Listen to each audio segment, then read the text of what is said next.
Yeah, hello and welcome. Let's quickly talk about this. It's the AFCON that is ongoing right now in Morocco, and is already getting hotter as it is right now. We have four teams ready for the semi-finals, and that is Senegal, who is a one-time champion. We've got Morocco, who has also won the tournament one time. We've got Nigeria, who has won it 3 times, and then the Real Madrid, as some people will say, of the AFCON, that is Egypt. And they have 7 titles. So it's going to be a power pack semi-finals. We've got Morocco facing up with Nigeria. Morocco are the host. They've not won this tournament since 1976. Incidentally, Nigeria was defeated en route to that particular game. So Nigeria will be facing up with Morocco. And let's just quickly look at some of the history between these two sides. Like I mentioned just now, Morocco defeated Nigeria en route to winning their first and only title in 1976. That's when they play in the group stage. At the time, the format is in two groups. The first two in each group then qualify for another group. So in the first 3 games they played, they defeated Nigeria 3-1 in the first game. I think they also played Zaire, which is now DR Congo, and one other team I can't recall right now. But then they get to meet again in the final round, because from that group both Nigeria and Morocco qualified, so they had to join the other two teams, the other two countries that qualified from that group, which is I think is Egypt and Guinea. So they played Nigeria again and they defeated Nigeria 2-1. That match, that tournament was held in Addis Ababa, and because they defeated Nigeria, and they think they also played another team, maybe Sudan or so, and then they had to only to get a draw against Guinea. That was what gave them that win in the 1976, the only AFCON tournament that they've played so far. But then Nigeria got their revenge. Back in 1980, Nigeria played them right there in Lagos, Nigeria, the first only title in the semi-final. Nigeria went ahead to win that particular goal. A long goal scored by the late Chief Felix Owolabi. He was the one that scored the goal, and then Nigeria went to go and play Algeria in the finals. We all know the result. It's a 3-0 drubbing with Chief Segun Odegbami scoring 2 of those goals. So that's the core history that has been between these two sides, because that's the closest they've been. They've met in group stage, I think in 2000.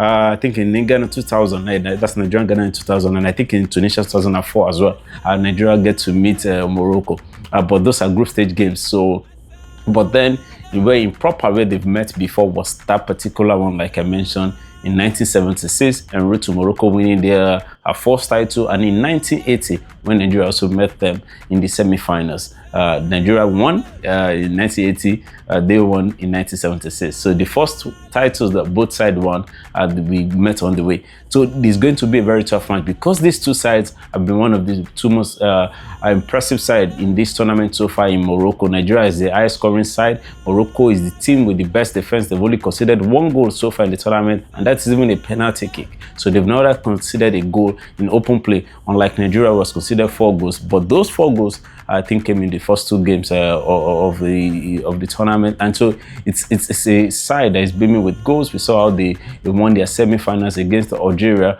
who were the champion in 2021, I believe, a 2-0 win. Morocco also they got a 2-0 win in their own other semi-final. I mean, their own quarter-final as well against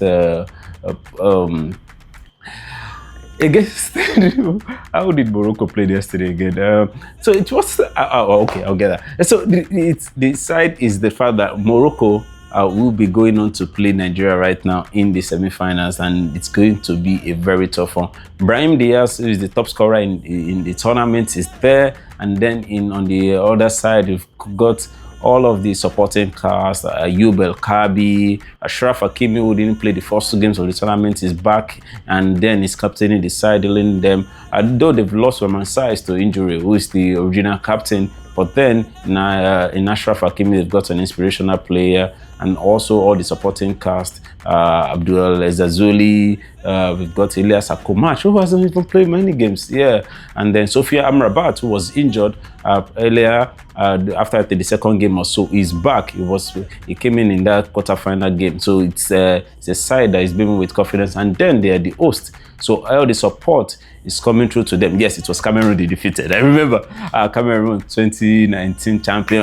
2021 champion. So there it is. It's going to be a very tough match. In Nigeria side, they've got a Victor Osimhen, who's on 4 goals, and then Ademola Lookman, who's got 3 goals and leading the assist chart with 4 assists. Is the player with the most goal contribution so far in this tournament. So it's going to be a very, very tight game. So let's see how that is going to turn out. But then, as you probably you can almost predict where I will be falling on, and that's got to be Nigeria, because they've impressed me personally. I didn't give them that much of. I wasn't that much convinced about them going to this tournament due to the loss they suffer in the playoffs against the Congo that didn't make them to get to the World Cup. So I was not really pushing a lot of weight on them. But then by the second game against Tunisia, and then they submitted Tunisia, and I felt, okay, this is the side. They might just go along the way. But then they have to fence off against the host side, who have got all the support right there. So Morocco is gunning for their second title. Nigeria already has 3 titles. And then on the other second semi-final, which is going to be a very tight one as well, is going to be Senegal against Egypt. Senegal defeated Mali 1-0, while Egypt defeated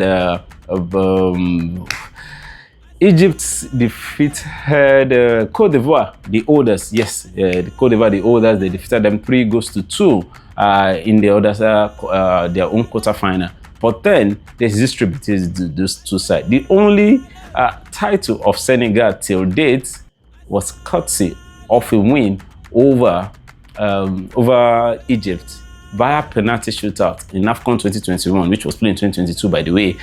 But I say it was bad. That's the only title so far that they've won, the Senegalese in the AFCON 2021. And say for Egypt, like I said, they are 7-time champion, but then they haven't won any titles since 2010, and that was after they did a three-peat 2006, 2008, 2010. So they won 3 straight trophies, and since that time, they've not been able to. So they've gotten to finals twice in the last 4 editions, but then they've lost both finals. So this is another semi-final that is going to lead them to final. I'm sure it's going to be a tough one.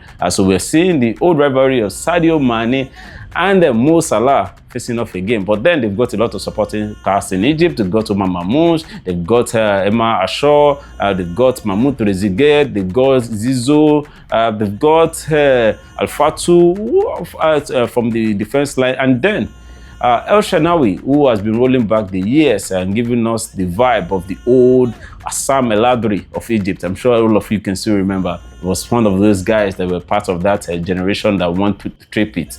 So it's going to be a tough one for the Senegalese. But then they're not short of talent themselves. As you know, it's Senegal. They are beaming of young talent, and it's going to be a very, very tough match. Ibrahim Mbaye, a youngster playing for PSG, who has been a bit power in this tournament, has shown that there is a lot of stuff that the Senegalese can do, and I'm sure that they will going to come. They still have experience, and which is something I think has been working for them in this tournament. In the defense line, they've got the goalkeeper Edouard Mendy, who was there during the time they won the title. Kalidou Koulibaly is still leading the line, the defense line. And Gana Gueye, one of the oldest players in this tournament, age 36, is also still beaming with confidence, playing as if he's still a youngster. And then up front, I mentioned earlier, the veteran Sadio Mane, former African Footballer of the Year. So it's going to be also a very tight match between these two sides. I can't call this. And why I can't call it is because these two guys know themselves very well, and they will be giving all their best into this game. So we're going into the AFCON, the roundup of the AFCON in about a week or so. By this time next week, the AFCON should have rounded up. But then we are sure of the fact that we're going to have finals before finals in these 2 semi-finals, Nigeria, Morocco, and also the Egypt versus Senegal. Between these two sides, they've won 7-3, 1-1, 12 titles. So you know, the 4th sides are here, which is telling us that we're not going to have a new winner. All the guys in the semi-finals have won this tournament before. So it's going to be a repeat of the old guard getting to win this. So AFCON has been very blessed, and I really want to say a lot of kudos to the Moroccan. The quality of the pitch and the stadium, the organizing has been very, very sweet to watch for us. And then we've enjoyed football at its finest. Maybe the only little part that I might have is maybe the officiating. If I might say, it's not as top-notch as it was in 2023 in Cote d'Ivoire. I just had to add that in today. So let's go on. And if you do have any comments about it, who do you think will be in the finals? And then who do you think will win the cup? Please, you can comment. Thank you.